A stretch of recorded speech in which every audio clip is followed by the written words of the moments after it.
أعوذ بالله من الشيطان الرجيم. بسم الله الرحمن الرحيم. قال الله تبارك وتعالى في الكلام المجيد والفرقان الحميد: من عمل صالحا من ذكر أو أنثى وهو مؤمن فلنحيينه حياة طيبة ولنجزينهم أجرهم بأحسن ما كانوا يعملون. صدق الله مولانا العظيم. مولاي صل وسلم دائما أبدا على حبيبك خير الخلق كلهم. يا رب بالمصطفى بلغ مقاصدنا واغفر لنا ما مضى يا واسع الكرم.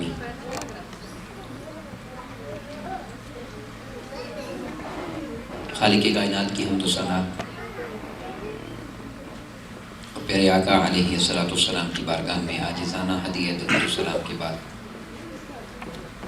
تمام احباب کو السلام علیکم ورحمۃ اللہ وبرکاتہ.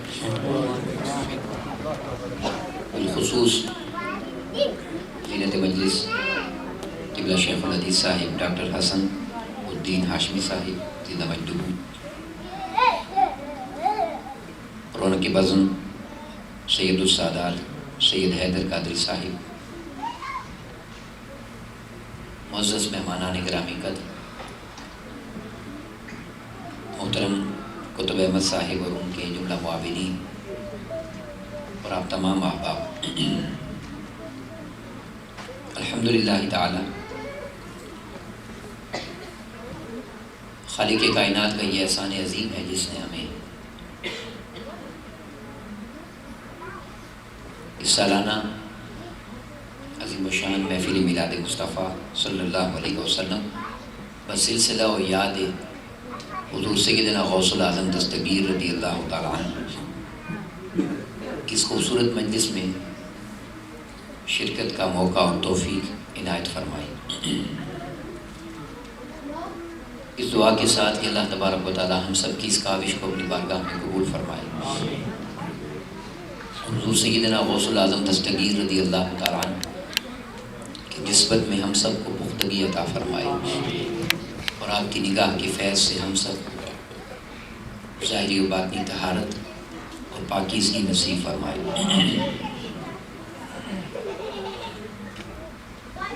پچھلے پروگرام میں نے آپ تمام احباب کی سماعتوں کی نظر جو مضمون کیا تھا وہ ولی کے حوالے سے تھا کہ ولی کسے کہتے ہیں.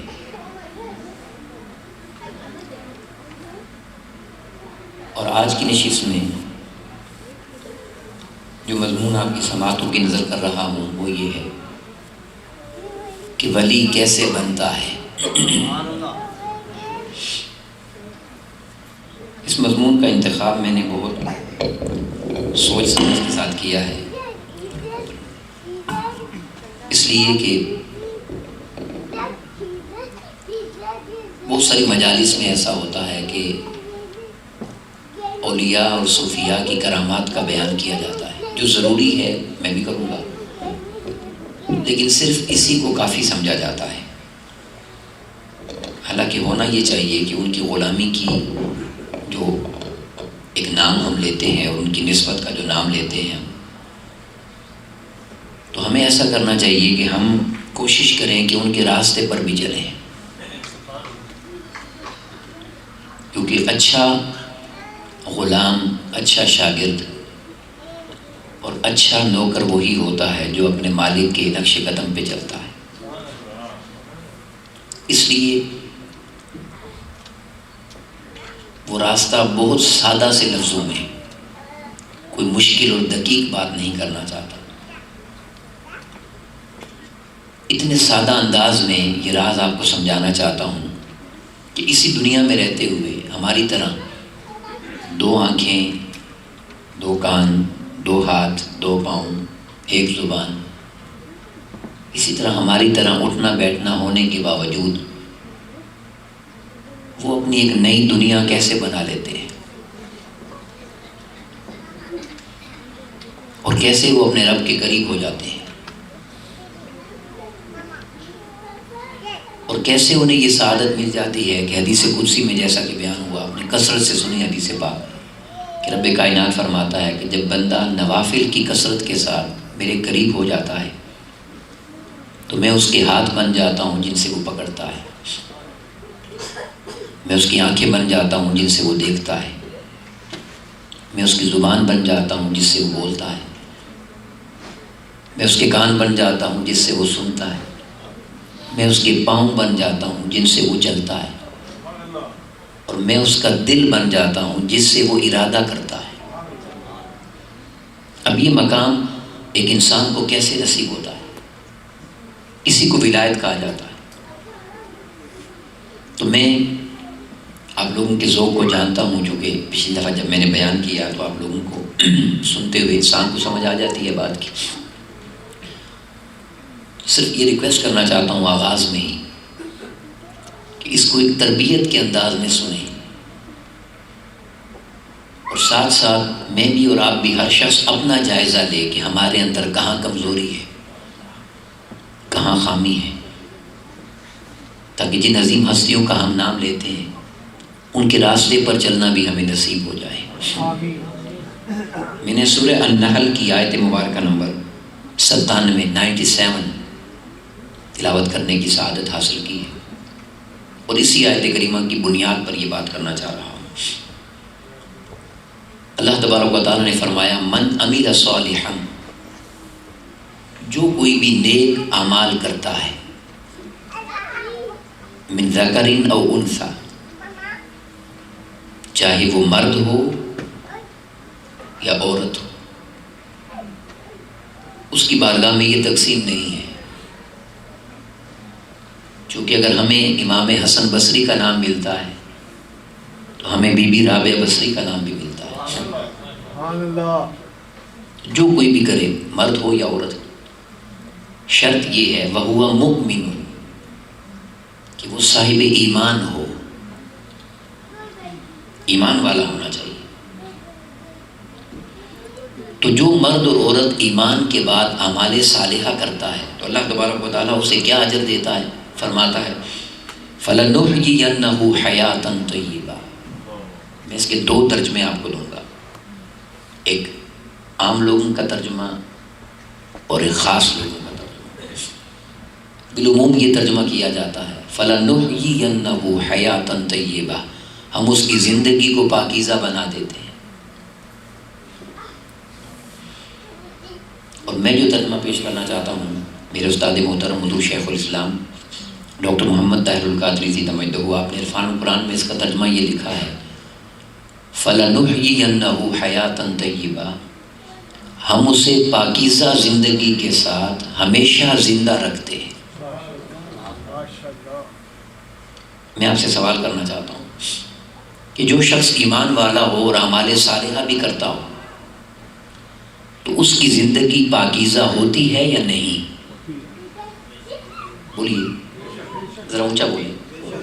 پاکیزہ زندگی ہوتی ہے، تو پھر اسے اگر یہی اجر دینا ہے کہ اس کی زندگی پاکیزہ کرنی ہے تو یہ تو اس کے لیے کوئی اجر نہیں ہے، کیونکہ اس کی زندگی اعمال صالحہ کی وجہ سے پہلے ہی پاکیزہ ہے۔ تو اجر تو یہ ہے کہ تو 40 50 60 سال کی زندگی میں اگر تو خود کو پاکیزہ کر لے، اس کی بارگاہ سے یہ جواب آ رہا ہے، اگر تو ایمان کے ساتھ 60 70 سالہ زندگی پاکیزہ گزار لے تو فَلَنُحْيِيَنَّهُ حَيَاةً طَيِّبَةً، پھر میں وہی پاکیزہ زندگی تجھے ہمیشہ کے لیے عطا کر دیتا ہوں۔ ماشاءاللہ، بہت خوب۔ بس پھر تجھے اسی پاکیزہ زندگی کے ساتھ ہمیشہ زندہ رکھیں گے۔ ماشاءاللہ۔ اور یہی سمجھانا چاہتا ہوں کہ وہ زندگی کیسے ملتی ہے۔ آیت کریمہ کا ترجمہ مکمل سن لیجیے، وَلَنَجْزِيَنَّهُمْ أَجْرَهُمْ بِأَحْسَنِ مَا كَانُوا يَعْمَلُونَ، اور یہ خوبصورت جزا اس لیے تمہیں دے رہے ہیں کہ تم نے اعمال بھی تو بہت پیارے کیے، انہی اعمال کے صلے میں تمہیں یہ جزا مل رہی ہے۔ اب یہ سوال پیدا ہوتا ہے کہ جن لوگوں کو اولیاء کرام کی حیات کی اور نیک لوگوں کی حیات، زندگی دنیا سے چلے جانے کے بعد جو زندگی ہے اس کی سمجھ نہیں آتی، اور پھر انبیاء اور رسل علیہ السلام کی، تو وہ کیسے ہوتا ہے یہ راز سمجھانا چاہتا ہوں آپ، اور یہی راستہ ہے زندگی گزارنے کا۔ اور اتنی سادہ سی مثال ہے کہ جو شخص بھی سوچ سمجھ رکھتا ہے اور اس کو سمجھ آتی ہے بات، وہ اس بات کا انکار نہیں کر سکتا۔ مثال میں آپ کو دینا چاہتا ہوں ایک چھوٹے بچے کی۔ اب میرے ساتھ بولتے جائیں گے تو آپ کو بات یاد ہوتی جائے گی۔ جب ایک بچہ پیدا ہوتا ہے تو اس کو اگر آپ بہت قیمتی لباس پہنا دیں، بہت قیمتی لباس، وہ ہزاروں لاکھوں کا ہو،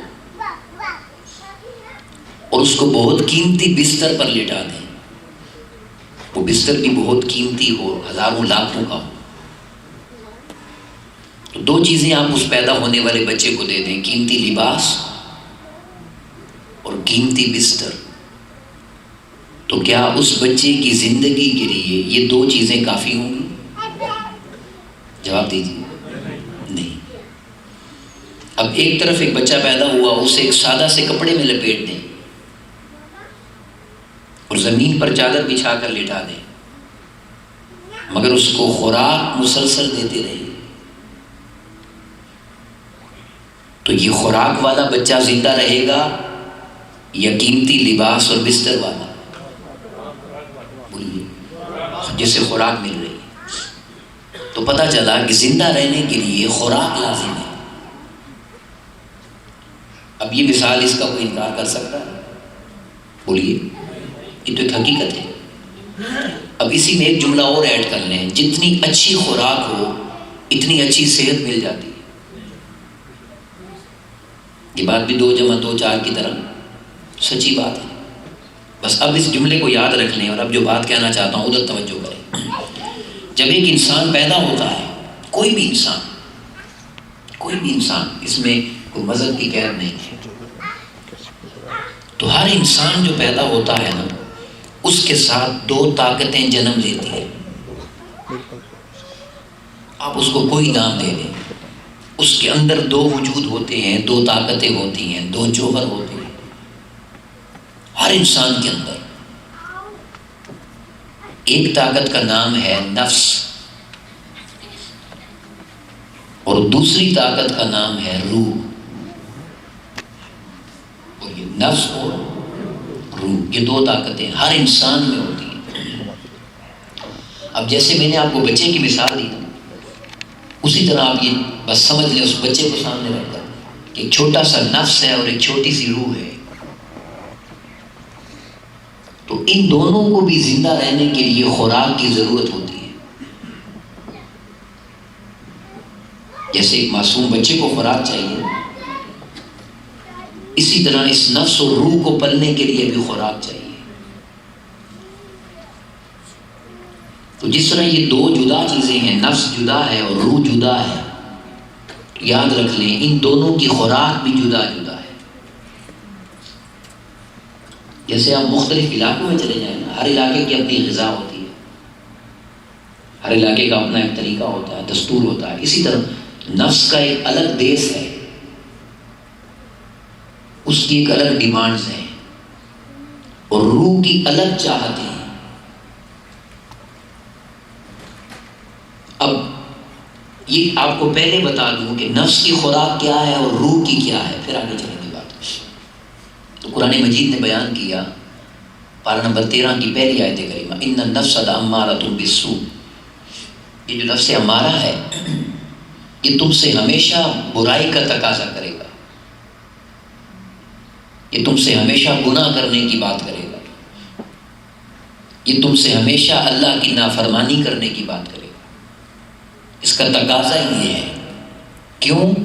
اس لیے کہ نفس کی خوراک ہی گناہ ہے۔ بولیے کیا خوراک ہے؟ سادہ لفظوں میں آپ کو بتا رہا ہوں، گناہ۔ اب گناہ کبیرہ ہو یا صغیرہ ہو، چھوٹے گناہ سے اسے تھوڑی طاقت ملتی ہے، وٹامنس، اور بڑے گناہ سے اسے زیادہ طاقت مل جاتی ہے۔ اب اس کے مقابل روح ہے، اس کے لیے اللہ تبارک و تعالیٰ نے فرمایا یسألونک عن الروح، اے محبوب صلی اللہ علیہ وسلم، یہ آپ سے سوال کرتے ہیں کہ روح کیا ہے؟ قل الروح من امر ربی، تو آپ فرما دیجئے کہ یہ روح اللہ کے امر سے ہے۔ سبحان اللہ۔ بس یاد رکھنا یہ دنیا کی چیز نہیں ہے، روح یہ اسی دیش سے آئی ہے۔ جب رب نے فرمایا تھا وَنَفَخْتُ فِيهِ مِن رُوحِي، جب میں آدم علیہ السلام میں اپنی روح پھونک دوں گا، اپنی روح پہ سجدہ کروں، تو یہ اس دیش سے آئی ہے۔ تو جب یہ آئی اس دیش سے ہے تو اس کی ہر خوراک بھی وہی ہے جس کا تعلق اس دیش سے،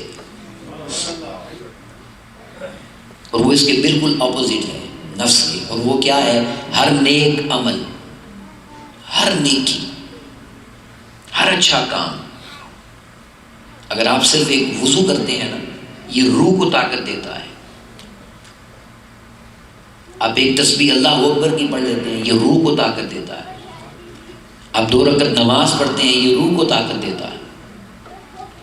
ادھر آپ جھوٹ بولتے ہیں تو نفس کو طاقت ملتی ہے، ادھر آپ غیبت کرتے ہیں تو نفس کو طاقت ملتی ہے۔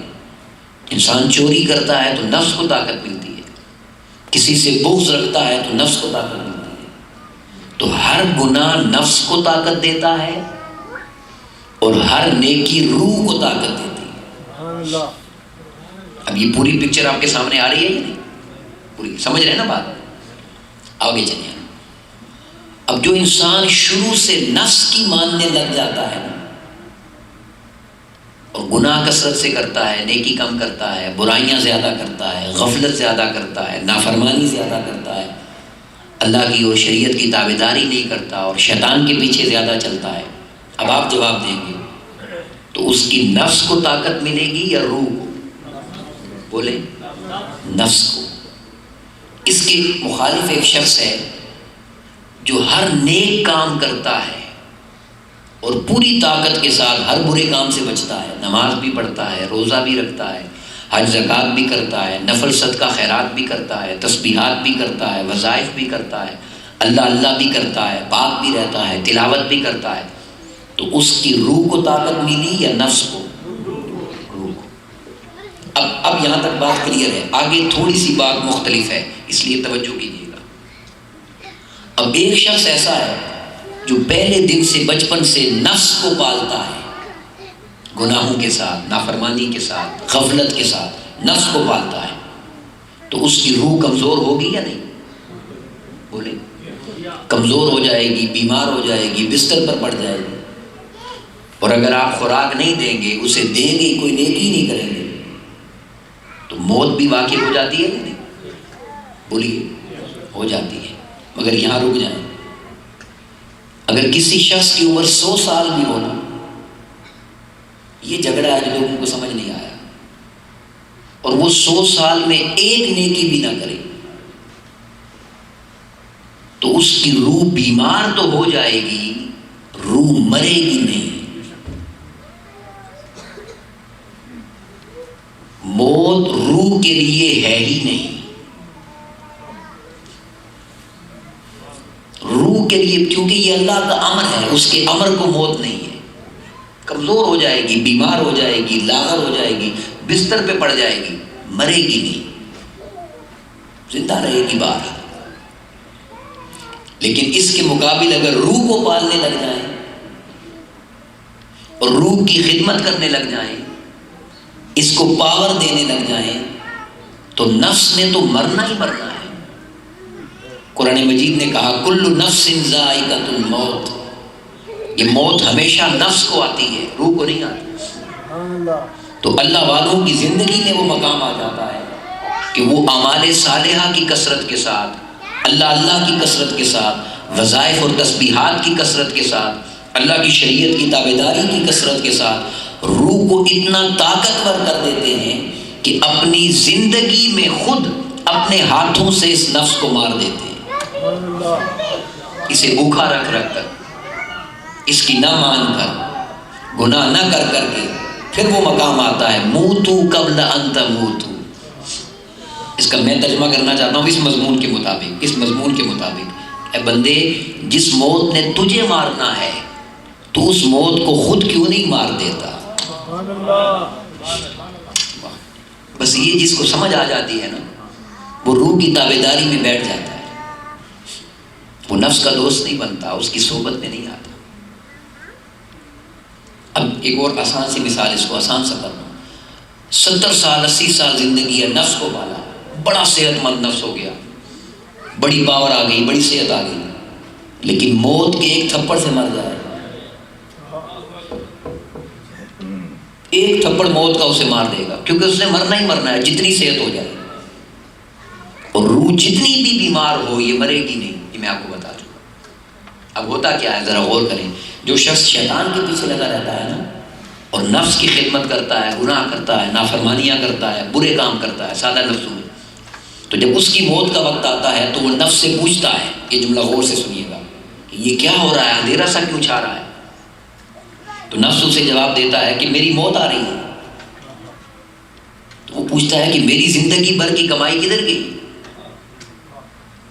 تو وہ جواب دیتا ہے کہ تو نے فانی کی خدمت کی تھی، میں فانی ہوں نا، نفس فانی ہے، آج میں بھی فنا ہو جاؤں گا اور آج تو بھی فنا ہوگا۔ اور ادھر جس نے ساری زندگی روح کی تابعداری کی ہو اور روح کو پالا ہو، روح کی خدمت کی ہو، اس کی مانی ہو، اس کو طاقت دی ہو، جب اس کی موت کا وقت آتا ہے تو تھوڑی ہلچل مچتی ہے، تو وہ شخص روح سے پوچھتا ہے کہ بھئی یہ کیا ہو رہا ہے؟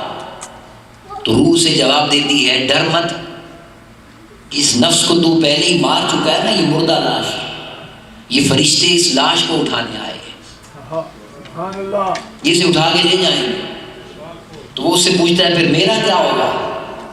تو روح جواب دیتی ہے کہ 60 سال تو نے میری خدمت کی تھی نا، تو نے میری خدمت کی تھی، اب اتنی طاقت مجھے مل گئی ہے کہ اب میں ہمیشہ تیری خدمت کروں گی۔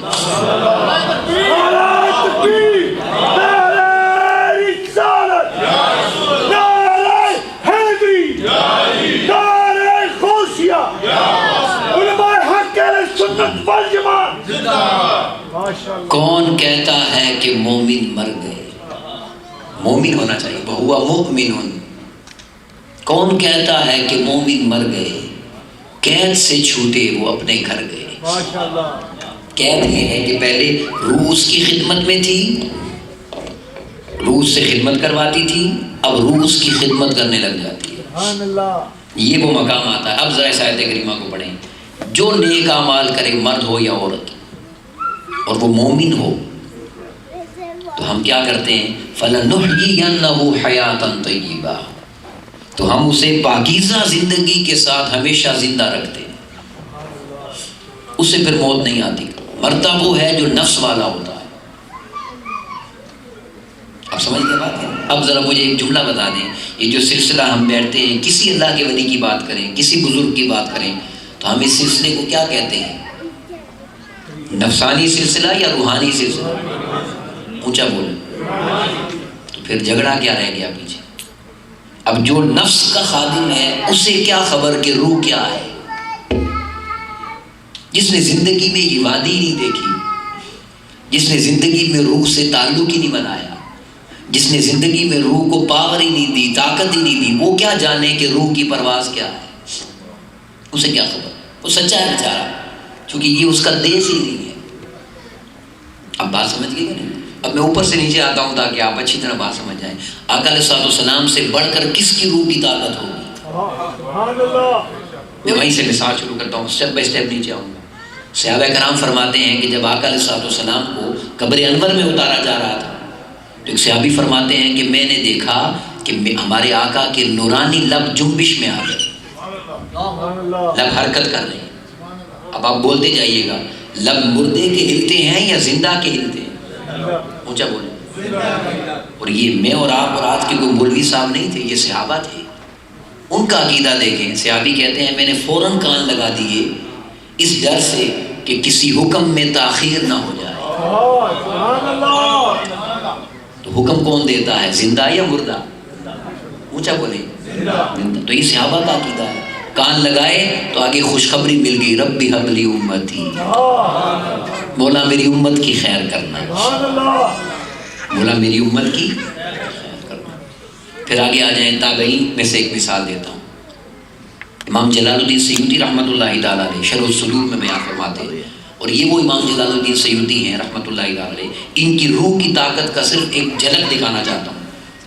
جب انسان نیک اعمال کرتا ہے، کثرت درود پاک پڑھتا ہے، آقا علیہ الصلوۃ والسلام سے تعلق بناتا ہے، تو اس کو آقا علیہ الصلوۃ والسلام کی زیارت نصیب ہوتی ہے، زیارت نصیب ہوتی ہے۔ مگر سنیں، بہت کم لوگ ایسے ہوتے ہیں جنہیں جاگتی آنکھوں سے زیارت نصیب ہوتی ہے، جیسے میں اور آپ ایک دوسرے کو دیکھ رہے ہیں۔ تو امام جلال الدین سیوطی رحمۃ اللہ تعالیٰ علیہ اور آپ کی روح کی طاقت کا یہ عالم ہے کہ آپ نے 70 سے زیادہ مرتبہ جاگتی آنکھوں سے آقا کی زیارت فرمایا۔ وہ ہستی لکھ رہی ہے، وہ ہستی فرماتی ہے، 2 بھائی تھے، دونوں تابعین تھے، صحابہ کے دو، یہ لوگ کہتے ہیں نا یہ برے صغیر سے نکلا ہے تصوف، اور یہ 1400 سال بعد آیا ہے، اس کا جواب دے رہا ہوں۔ تو 2 بھائی تھے، دونوں تابعین تھے، تابعین صحابہ کے شاگرد۔ ان میں سے ایک بھائی کا وصال ہو گیا، وفات ہو گئی، قبر تیار کر دی، جنازے کی خبر ہو گئی، لوگ جمع ہو گئے۔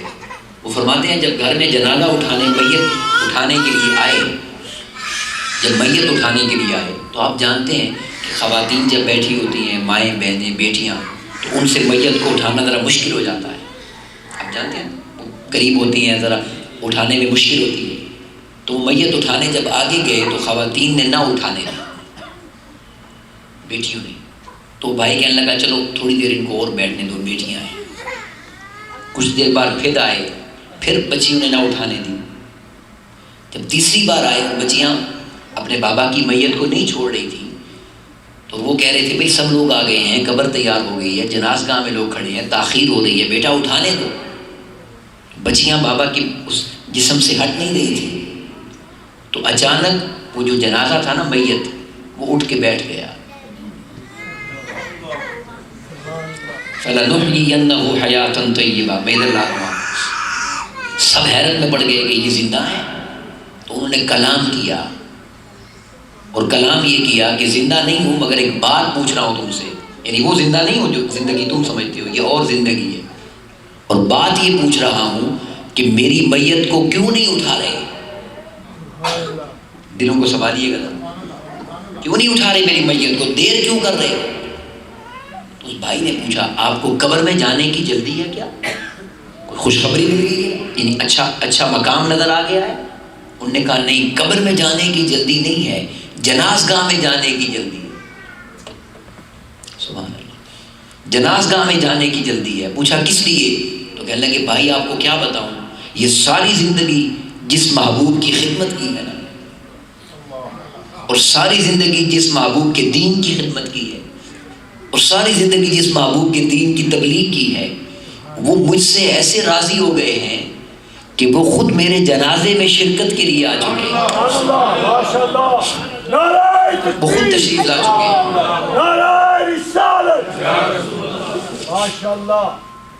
تو میں ڈرتا ہوں کہ کہیں بے ادبی نہ ہو جائے، تو جلدی سے لے چلو کہ حضور انتظار فرما رہے ہیں صلی اللہ علیہ وسلم۔ یہاں ایک نعت کا شعر کوٹ کرنا چاہتا ہوں، میرے استاد محترم حضور شیخ الاسلام نے وہ نعت لکھی نا، تیرے ہوتے جنم لیا ہوتا، پھر کبھی تو تجھے ملا ہوتا۔ اس میں ایک شعر ہے کہ تو بھی آتا میرے جنازے پر، تو بھی آتا میرے جنازے پر، تیرے ہوتے جو مر گیا ہوتا۔ میں تشریح میں ایک بات کہنا چاہتا ہوں، اگر ان سے تعلق ہو جائے نا، ان سے تعلق ہو جائے تو وہ تو آج بھی کرم فرماتے ہیں۔ حضرت ذوالنون مصری رحمۃ اللہ تعالیٰ علیہ کا جس رات وصال ہوا تو 40 سے زیادہ صحابہ کرام نے علماء نے آقا علیہ السلام کو خواب میں دیکھا، اولیاء نے، علماء نے، اور 7 صحابہ کی جماعت دیکھی۔ تو پوچھا حضور کدھر کا ارادہ ہے؟ تو آقا علیہ السلام نے فرمایا کہ ذوالنون مصری کے جنازے میں شرکت کے لیے آ رہے ہیں۔ یہ تو تعلق کی بات ہے، تو نسبت کی بات ہے۔ تو میں آپ کو پورے زمانے کا ایک نقشہ دے دیا نا، 1400 سال پہلے کا بھی۔ اب آج کے زمانے کا دے کر پھر حضور سیدنا غوث العظم دستگیر رضی اللہ کی بارگاہ میں بات کو مکمل کریں گے۔ اور جو میں مثال آپ کو دینا چاہتا ہوں، وہ پاکستان میں ایک بہت بڑا آستانہ ہے، گولڑا شریف، آپ نے نام سنا ہوگا، پیر مہر علی شاہ صاحب۔ سنا ہے؟ تو ادھر اگر راولپنڈی سے آپ جی ٹی روڈ پر لاہور کی طرف جائیں، رستے میں ایک علاقہ آتا ہے مندرا، راولپنڈی کے بالکل ساتھ، وہاں ایک آستانہ ہے کلیام شریف، کلیام شریف، بابا فضل الدین کلیامی، ان بزرگوں کا نام یہ ہے۔ ان دونوں کا ایک ہی زمانہ ہے، زمانہ حیات ایک ہی ہے۔ اب وہ واقعہ بہت لمبا ہے، میں صرف آپ کو بات سنانا چاہتا ہوں۔ بابا فضل الدین کلیامی رحمۃ اللہ تعالیٰ علیہ جو بزرگ تھے نا، یہ روح والے تھے، اب آپ سمجھ جائیں گے بات۔ تو اس زمانے کے جو نفس والے لوگ تھے نا، انہوں نے ان پہ فتویٰ لگا دیا، اور یہ بیماری ہر زمانے میں ہوتی ہے۔ جو نفس والے لوگ ہوتے ہیں، ان کو روح والوں کی سمجھ نہیں آتی، تو فتویٰ ہی لگانا ہے نا۔ وہ فتویٰ یہ لگایا، سنیے گا، کہ جب یہ مر جائیں گے تو نہ جنازہ پڑھیں گے، نہ مسلمانوں کے قبرستان میں دفن ہونے دیں گے۔ تو مرید ہر روز کہتے تھے، حضرت آپ کو اللہ سلامت رکھے، مگر ایک دن آپ نے جانا ہے، تو یہ تو ہمیں جنازہ بھی نہیں پڑھنے دیں گے، مسلمانوں کے قبرستان میں دفن بھی نہیں کرنے دیں گے، یہ جھگڑا تو ختم کروا جائیں۔ تو آپ نے فرمایا اچھا، ایک دن فرمایا چلو آج ختم کرتا ہوں۔ تو مرید خوش ہوئے کہ شاید کوئی بات چیت ہوگی، کوئی ڈائلاگ ہوگا، کوئی فیصلہ ہو جائے گا۔ تو آپ نے کہا چلو تیاری کرو، گولڑا شریف چلتے ہیں، گولڑا شریف چلتے ہیں۔ یہ پیر میرے شاہ صاحب نے یہ واقعہ خود بیان فرمایا ہے۔ تو وہ کہنے لگے وہاں کیا ہوگا؟ تو کہنے لگے میں اسی سے بات کروں گا نا جو میرے مطلب کا ہے، یہ میری نہیں سمجھتے، ادھر چلو۔ انہوں نے کہا حضور وہاں جا کے کیا ہوگا؟ تو آپ نے کہا میں میرے علی سے وعدہ لے لوں گا کہ جنازہ آپ نے پڑھانا ہے۔ جب وہ پڑھانے آ گیا تو یہ سارے ہی آ جائیں گے۔ دیکھیں اللہ والے جھگڑا نہیں کرتے، اس بات پہ غور کیجیے گا۔ تشریف لے گئے، بات ہو گئی، پھر میرے شاہ صاحب نے وعدہ فرما دیا کہ میں جنازہ پڑھا دوں گا۔ مختصر، اور ملاقات تو بہت لمبی ہے، میں نے آپ کو بتا دیا مقصد۔ پھر میرے شاہ صاحب فرماتے ہیں کہ ایک عرصہ گزرا، صبح صبح میرے دروازے پر دستک ہوئی، اور دروازے پر دستک ہوئی اور کسی نے آ کر خبر دی کہ بابا فضل الدین کلیامی وصال فرما گئے، اب آپ جنازے کے لیے آ جائیے۔ تو آپ فرماتے ہیں میں نے اپنے خادم کو کہا کہ گھوڑی کو چارہ ڈالو، پانی شانی پلاؤ، غسل کیا، نئے کپڑے پہنے اور تشریف لے جانے لگے۔ تو فرماتے ہیں کہ جب میں گولڑا کی حدود سے نکلا، جو گولڑا شریف کا ایریا ہے، اس حدود سے نکلا تو بابا فضل الدین کلیامی میرے سامنے آ گیا۔ یہی زندگی تو آپ کو بتا رہا ہوں، فَلَنُحْيِيَنَّهُ حَيَاةً طَيِّبَةً۔ ادھر جنازہ رکھا ہوا، سامنے آ گئے۔ تو پیر صاحب نے فرمایا بابا فضل الدین میں جنازہ پڑھانے آ رہا ہوں، تو یہاں کھڑا ہے۔ اب جملہ سنیے گا ذرا، کتنے رحیم ہوتے ہیں اللہ والے، اور کتنے پیار کرنے والے ہوتے ہیں۔ فرمانے لگے پیر صاحب وہ ساری زندگی جو مجھے تنگ کرتے رہے ہیں نا لوگ، اور مجھے فتوے لگاتے رہے ہیں، وہ دھوپ میں کھڑے ہیں، انہیں تکلیف ہو رہی ہے، وہ دھوپ میں کھڑے ہیں، انہیں تکلیف ہو رہی ہے، صرف یہ ریکویسٹ کرنی ہے جلدی سے آ جائیں۔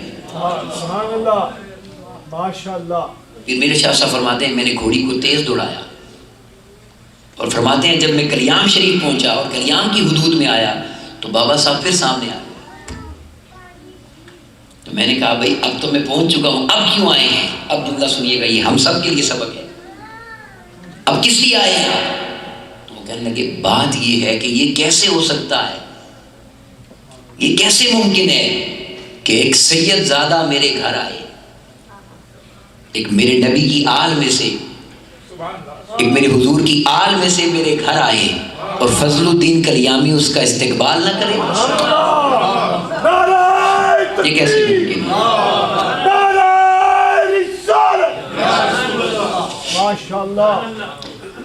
تو یہ وہ زندگی ہے جسے اللہ وعدہ فرما رہا ہے کہ تم اعمال صالحہ کر کے تو دیکھو، تم اپنی روح کے ساتھ تعلق بنا کر تو دیکھو، تم اپنی روح کو طاقت اور صحت دے کر تو دیکھو، پھر دیکھو یہ روح تمہیں کہاں تک لے جاتی ہے۔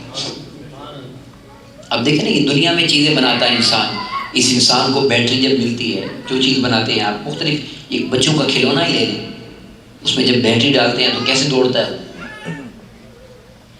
ٹھیک ہے بات نہیں؟ تو یہ جو کھلونا ہے یہ تو اللہ نے بنایا ہے، تو اس کی بیٹری اگر چارج ہو جائے تو اس کا مقابلہ کون کر سکتا ہے؟ تو بیٹری ہے روح کی طاقت، اور یہ کیا ہے؟ اور وہ کیا ہے؟ ہر اچھا کام، میں پوری ذمہ داری سے آپ کو کہتا ہوں کہ پوری ایمانداری سے اگر کسی مسلمان سے آپ مسکرا کر مل لیں نا، اللہ کی عزت کی قسم یہ بھی روح کی طاقت ہے۔ اس کی خدمت کرنا، اس کے کام آنا، اس کے کام کا حل کرنا، یہ تو بہت آگے کی بات ہے۔ صرف مسکرا کر آپ ملتے ہیں، یہ بھی روح کی طاقت ہے، کیونکہ یہ صدقہ ہے۔ دیکھیے آقا علیہ السلام نے فرمایا، اور میں یہاں حدیث پاک آپ کو ایک کوٹ کر دوں، دو مسلمان جب ملتے ہیں آپس میں، سلام کرتے ہیں، گلے ملتے ہیں، ہیلو ہائے ہوتا ہے، تو فرمایا اللہ ان پر 100 رحمتیں تقسیم کرتا ہے۔ غور سے سنیے گا بات، اور ان 100 میں سے 90 رحمتیں اس کو ملتی ہیں جو زیادہ پیار سے ملتا ہے، دوسرے کو 10 ملتی ہیں، 90 اسے ملتی ہیں جو زیادہ پیار سے ملے، زیادہ محبت سے ملے، زیادہ مسکرا کر ملے۔ اور یہ اللہ اندر کی بات جانتا ہے، ایسا نہیں کہ اوپر مسکراہٹ اور اندر منافقت والا نہیں ہونا چاہیے، دل صاف ہونا چاہیے۔ میں سچی بات کر رہا ہوں، چونکہ ہمارے اندر یہ بیماریاں ہیں شیطان کی وجہ سے، تو پیار سے محبت سے یوں ملیں تو یہ روح کو طاقت دیتی ہے یہ چیز۔ پھر اگر اسے اگر پانی پلا دیا، کوئی کھانا کھلا دیا، اس کا کوئی کام کر دیا، تو پھر تو آقا علیہ السلام نے فرمایا من کان فی حاجت اخیہ کان اللہ فی حاجتہ او کما قال، جو بندہ اپنے بھائی کے کام میں لگتا ہے اتنی دیر اللہ اس کے کام میں لگ جاتا ہے۔ تو سامعین علی وقار یہ ہے روح کی طاقت۔ اب میں آپ کو حضور سیدنا غوث الاعظم دستگیر رضی اللہ عنہ کی بارگاہ میں لے چلتا ہوں، مگر ادھر جانے سے پہلے ایک بات اور بتا دوں، یہ بڑی ایمان افروز بات ہے، شاید میں نے پچھلے لیکچر میں بھی کی ہو مگر کرنا چاہتا ہوں۔ وہ کیا کہ جب جسم بیمار ہوتا ہے تو کس کے پاس جاتے ہیں؟ ڈاکٹر کے پاس جاتے ہیں، بولیں۔ تو اگر آپ سے کوئی پوچھے نا اللہ والوں کے پاس کیوں جاتے ہیں، مزارات پہ کیوں جاتے ہیں، کسی نیک بندے کے پاس کیوں جاتے ہیں، تو اسے سیدھی سی ایک بات کہا کریں کہ روح بیمار ہو تو پھر ادھر جاتے ہیں، کیونکہ وہ روح کے ڈاکٹر ہوتے ہیں، انہوں نے روح کو پالا ہوتا ہے نا، ان کی روح کے اندر پورے اسپیشلائزیشن ہوتی ہے ان کی، انہیں خبر ہوتی ہے کہ کون سی دوائی سے اس کی روح ٹھیک ہوگی۔ اس لیے جب چور آ جاتا تھا نا بیمار روح لے کر، کمزور روح لے کر، تو پورا آپریشن کر کے روح کو پاک صاف کر کے اپنی پاور دے کر وٹامن ڈال کر پھر وہ چوریاں شوریاں ہٹا کر اسے کتب بنا کر بھیج دیا کرتا۔ ایسے ہوتا تھا۔ ڈاکٹر اچھا ہو تو وہ 2-3 دن میں ٹھیک کر دیتا ہے، بولیں جس کو سمجھ آ جائے بیماری کیا ہے۔ تو اس لیے تو کہا گیا اتقوا فراست المومن فإنہ ینظر بنور اللہ، اللہ کے ولی کی نگاہ سے ڈرو، وہ آنکھوں سے نہیں دیکھتا، وہ اللہ کے نور سے دیکھتا ہے۔ تو جب اللہ کے نور سے دیکھتا ہے تو ہر بیماری دیکھ لیتا ہے، ہر کمزوری دیکھ لیتا ہے، پھر وہ آپریٹ بھی کر دیتا ہے، مرہم پٹی بھی کر دیتا ہے، دوائی بھی دے دیتا ہے، اور ساری بیماریاں دور کر کے روح کو پاک کر کے کہتا ہے اب ادھر مت جانا، اس راستے پہ لگ جاؤ۔ یہ ہوتی ہے سنگت۔ یہی تو اس کتے کے ساتھ ہوا تھا جو اصحاب کہف کا کتا تھا، وہ نجس تھا، پلید تھا، گندا تھا، مگر جب اس در پہ بیٹھا اللہ نے فرمایا آپ کی نگاہ کی برکت ہی اتنی ہے کہ جب تم جنت جاؤ گے اسے بھی ساتھ دے کر جانا۔ یہ نفس ہوتا ہے نا، اسے کتا ہی کہا جاتا ہے، گندگی کی وجہ سے، غلاظت کی وجہ سے۔ تو جب یہ پاکیزگی میں بیٹھتا ہے، اللہ والوں کی روح کی صحبت میں بیٹھتا ہے، تو اسے پاکیزگی نصیب ہو جاتی ہے۔ اس لیے جو بھی آیا، بیمار آیا، کمزور آیا، جو دوا لے کر آیا، اس کو وہ خیرات نصیب ہو گئی۔ اور جب روح کی پاور ہو جاتی ہے تو ایک عورت کا واقعہ پیش کرنا چاہتا ہوں۔ اس کا بچہ، وہ جو آپ نے سنا نا ڈوب کے مر گیا، جو بیڑا نکالا تھا، یہ اس سے ہٹ کے ایک اور واقعہ ہے۔ ایک اور بچہ جوان کسی عورت کا مر گیا، حضور سیدنا غوث الاعظم دستگیر رضی اللہ عنہ کی بارگاہ میں آ گئی، حضور میرے بچے کا کچھ کر دیجئے۔ آپ نے آنکھیں بند فرمائی، مراقبہ فرمایا، اور وہ جو روح کی طاقت ہے اس سے پرواز کی کہ دیکھو معاملہ کیا ہے۔ اور معاملہ جب تھا جو بھی اللہ کے حضور عرض کر دی، اور اس سے کہا جاؤ تمہارا بیٹا گھر آ جائے۔ سنیے گا، وہ گئی 2-3 دن تک بیٹا نہیں آیا، پھر پلٹ آگے عرض کر دی حضور میرے بچے کا کچھ کر دیجیے۔ آپ نے پھر مراقبہ فرمایا، پھر فرمایا جاؤ پلٹ آئے گا۔ وہ دوسری بار بھی نہیں آیا، پھر آ گئی عرض کرنے کے لیے۔ تو تیسری بار جب آپ نے مراقبہ فرمایا نا، اب ذرا تعلق دیکھیں اللہ کے ساتھ کیسا ہے۔ تو اللہ کی بارگاہ میں ایک جیسے لاڈ ہوتا ہے نا، لاڈ، اس لاڈ کے ساتھ عرض کر دیے جملہ اللہ کی بارگاہ میں، ذرا غور کریں کون کہہ سکتا ہے یہاں یہ جملہ۔ اللہ کی بارگاہ میں عرض کرتے ہیں مالک کیوں اس کے سامنے مجھے ذلیل کر رہا ہے؟ کیوں اس کے سامنے مجھے ذلیل کر رہا ہے مالک؟ میری خاطر اس کا بچہ پھیر دے۔ تو جواب جانتے ہیں کیا آیا؟ فرمایا عبد القادر ایسی بات نہیں ہے، جب پہلی بار آپ نے کہا نا بچہ پھیرنے کا، تو ہم نے فرشتوں سے کہا کہ اس کے سمندر میں سے ذرات کو جمع کرو، وہ جمع ہو گئے۔ جب دوسری بار آپ نے ریکویسٹ کی تو ہم نے اس کو پھر جمع کر کے جسم عطا کر دیا۔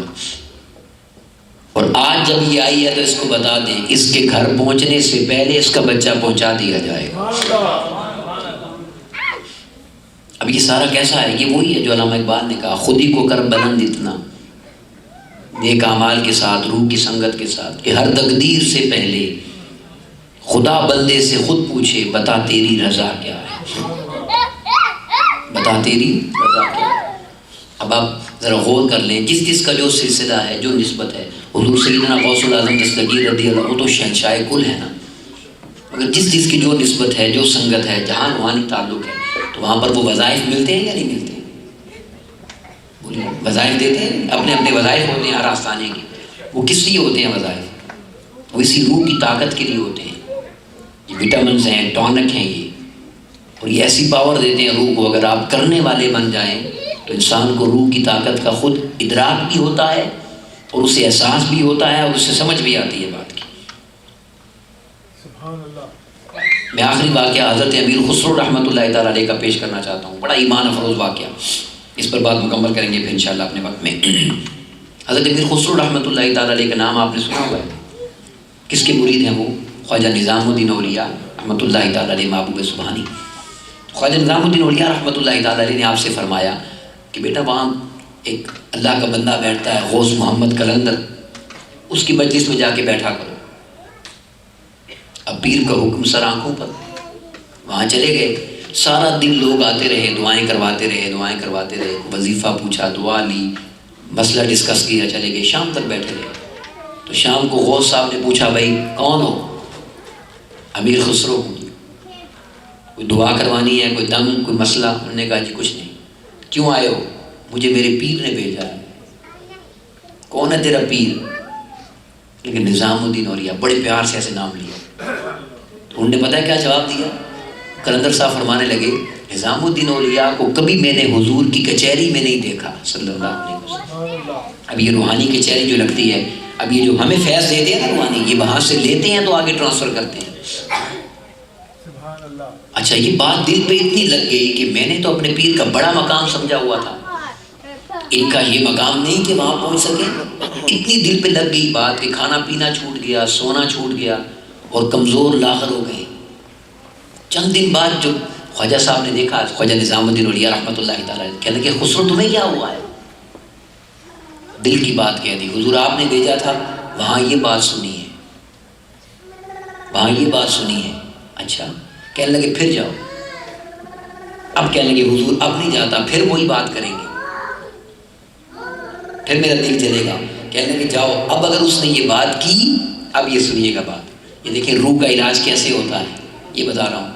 اب اگر اس نے یہ بات کی تو تم اس سے کہنا کہ مجھے اس کچہری میں پہنچا دو، پیر کو میں خود ڈھونڈ لوں گا، میں پیر کو خود ڈھونڈ لوں گا۔ وہ لے گئے، وہاں پہنچ گئے، بیٹھے، جا کر ساری بات ہو گئی۔ پھر یہ جملہ کہا، انہوں نے کہا اچھا وہاں جانا چاہتے ہو؟ آنکھیں بند کرو، دل پر ہاتھ رکھا، اور سیدھا آقا علیہ السلام کی کچہری میں لے گئے۔ آقا علیہ السلام کی وہاں جو دربان کھڑے تھے انہوں نے پوچھا امیر خسرو آیا ہے، پیر کو ڈھونڈنا چاہتا ہے، اجازت مل گئی، ڈھونڈ لو۔ پہلی مجلس میں نہیں ملے، جانے لگے تو آقا نے فرمایا خسرو اوپر والی مجلس میں آ جاؤ، اپ گریڈ والی میں۔ دوسری میں نہیں ملے، تیسری میں نہیں ملے، چوتھی میں نہیں ملے، پانچویں میں نہیں ملے، چھٹی میں نہیں ملے، ساتویں مجلس تک چلے گئے، وہاں بھی نہیں ملے۔ مگر ساتویں مجلس میں ایک عجیب رنگ تھا کہ آقا علیہ السلام کے دائیں بائیں دو نقاب پوش بیٹھے تھے۔ جب ساتویں مجلس سے بھی پریشان جانے لگے نا کہ آخری مجلس میں بھی نہیں ہے، تو آقا علیہ السلام نے فرمایا خسرو ٹھہر جاؤ، رک جاؤ۔ رک گئے تو دائیں بائیں جو بیٹھے تھے آقا نے فرمایا اے نقاب والو، کبھی تو نقاب اتارا کرو، تمہیں ڈھونڈنے والے پریشان ہوتے رہتے ہیں۔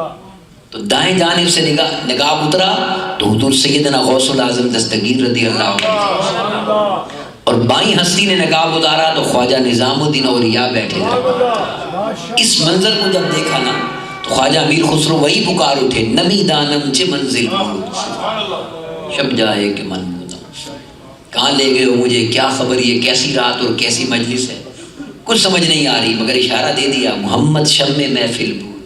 بس اتنا مجھے پتا ہے، جس مجلس میں بھی گیا ہوں، جس مجلس میں بھی مہمان خصوصی تاجدار کائنات محمد مصطفیٰ کو پایا صلی اللہ علیہ وسلم۔ تو سامعین علی وقار، یہ جو نیک سنگتیں اور قربتیں ہوتی ہیں، یہ یوں روح کو ٹریٹ کرتی ہیں، اسے یوں پاکیزہ کرتی ہیں اور یوں سنگتیں عطا کرتی ہیں۔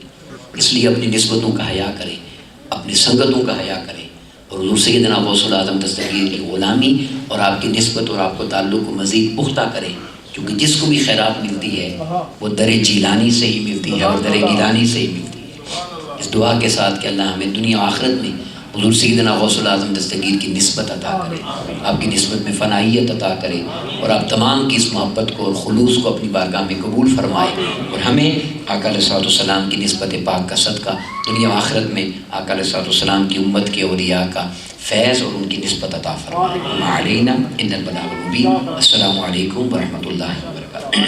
نعرہ تکبیر، نعرہ رسالت۔ بہت